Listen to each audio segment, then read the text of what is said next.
ரைஸ்லாம் நம்ம ஓய்வு நாளை பற்றி பார்ப்போம். ஓய்வு நாள் யாத்திராகம் 20:10 ஓய்வு நாள் கர்த்தருடையதுன்னு சொல்லப்பட்டிருக்குது. லேவியராகம் 26:2 ஓய்வு நாளில் பயபக்தியாக இருக்க வேண்டும் சொல்லப்பட்டிருக்குது.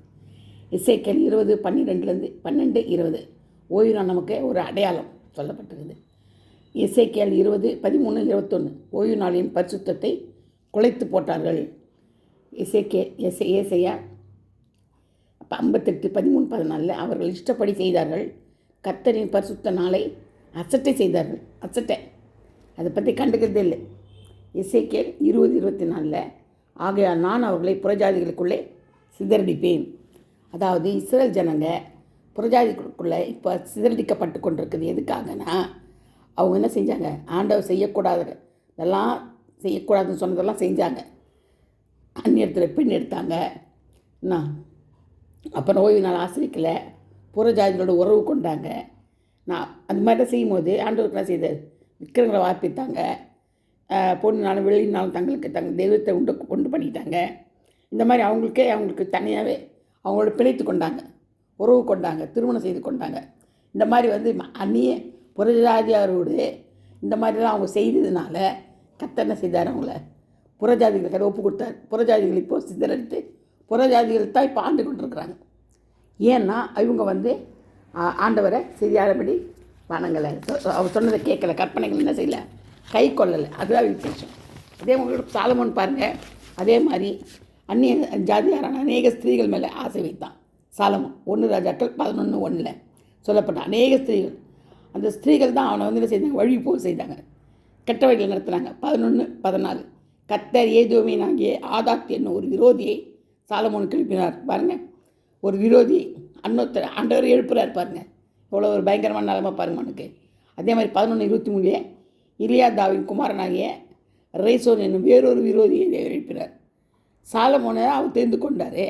அவன் தான் கட்டடமாக ஆலயத்தை கட்டுவான்னு சொன்னார். தாவீதோட கட்ட விடல. அப்போ எவ்வளோ விருப்பமாக இருந்தால் அவன் சொல்லியிருப்பார். ஆனால் அவன் என்ன செய்தான், அந்த ஸ்திரீகளோட சோரம் போனான். புறஜாதியின ஸ்திரீகளை திருமணம் பண்ணான். மருமானாட்டையில எக்கச்சக்கமாக வச்சுக்கிட்டான். ஆனால் அவங்க சொன்னபடி அவங்களோட விக்கிரகத்தை அவன் கும்பிடுறான். அவங்க விக்கிரகத்தை அவன் கும்பிட்டு இருக்கிறான். அதனால் என்ன செய்த, ஆண்டவர் மேலே கோவப்பட்டு எதிரியை உருவாக்கினார், விரோதிகளை உருவாக்கினார். அவனுக்கு வீட்டிலும் வெளியிலும் விரோதிகள் எழும்புவார்கள். தேவனுக்கு விரோதமாக நம்ம செய்தோம்னா நமக்கு எதிரிகள் ஆண்டவரை அனுப்புவார். எதிரிகளுக்கு தான் மாட்டிக்குவோம். அதனால் அந்நியன் தான் உயர்ந்திருப்பான், நம்ம தாழ்ந்து போயிடுவோம், நம்ம கடனில் அகப்பட்டுருவோம். அவன் என்ன செய்வான், நல்லா இருப்பான். கீழ்ப்படையாருனா நமக்கு சாபங்கள் எல்லாம் வரும். அவன் அழிய மாட்டான், நல்லா இருப்பான். கடன் வாங்கினவன் கடன் கொடுத்தவனுக்கு அடிமை இருக்குது.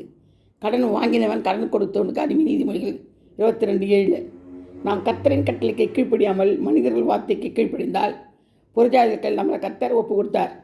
தேவன் நமக்கு விரோதியாக எழும்பினார்.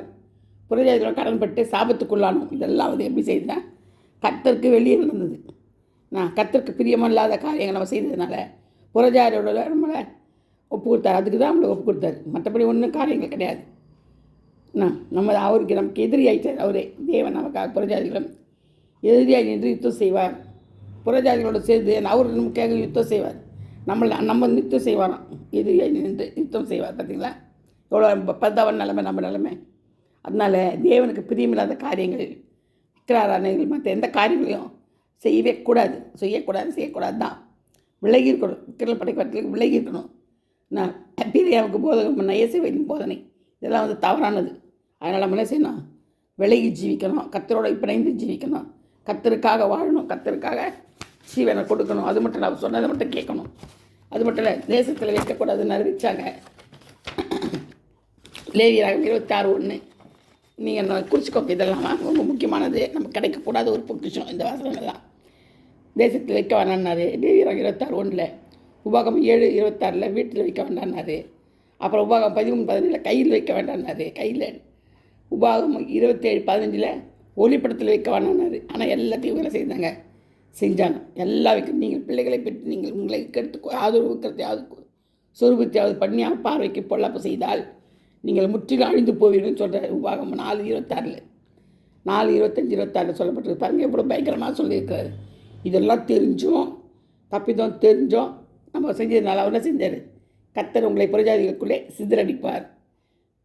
பிதா பிதாக்கள் தேவனுக்கு கோபமுட்டினார்கள். அவர்கள் நேபுகாத்நேச்சர் கையில் ஒப்பு கொடுத்தார்.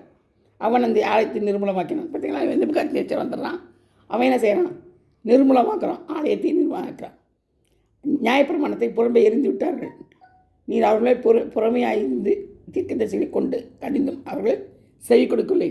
எவ்வளோ சொல்லி பார்த்தாரு, தீர்க்கதரிசிகள் சொல்லி பார்த்தாரு, நியாயப்பிரமாணத்தை சொல்லி பார்த்தாருன்ட்டும் கேட்கவே இல்லை. அவங்க நெகேமியா 9:26-30 ஒன்றுமே காதில் வாங்கலை. அவங்க தேவனுக்கு தான் சேர்த்தாங்க. கோபத்தை மூட்டினாங்க ஒழிய அவங்க அவருடைய கோபத்தை கலைக்கலை, அவங்க குறைக்கவே இல்லை அவங்க. அதனால் நம்ம என்ன செய்யக்கூடாது? தேவனுடைய கோபத்துக்கு ஆளாகக்கூடாது. நம்மளுக்கு எதிரி ஆண்டவரை மாறிடுவார். எதிரிகளை அனுப்புவார். நம்மளுடைய தேசத்தில் என்ன செய்வார்? எதிரிகளை அனுப்புவார். அதனால் நமக்கு எதிரிகள் அனுப்புவார். நமக்கு தான் முதல்ல எதிரிகள் அனுப்புவார். அதனால் புறஜா எந்த காரணங்களும் நம்ம என்ன செய்யக்கூடாது? வைக்கக்கூடாது, உறவு வைக்கக்கூடாது. சரிங்களா? அதனால் விக்கிரகம், சுரூபம், சிலைகள் வைக்க வேண்டாம். எல்லாத்தையும் என்ன செய்யக்கூடாது?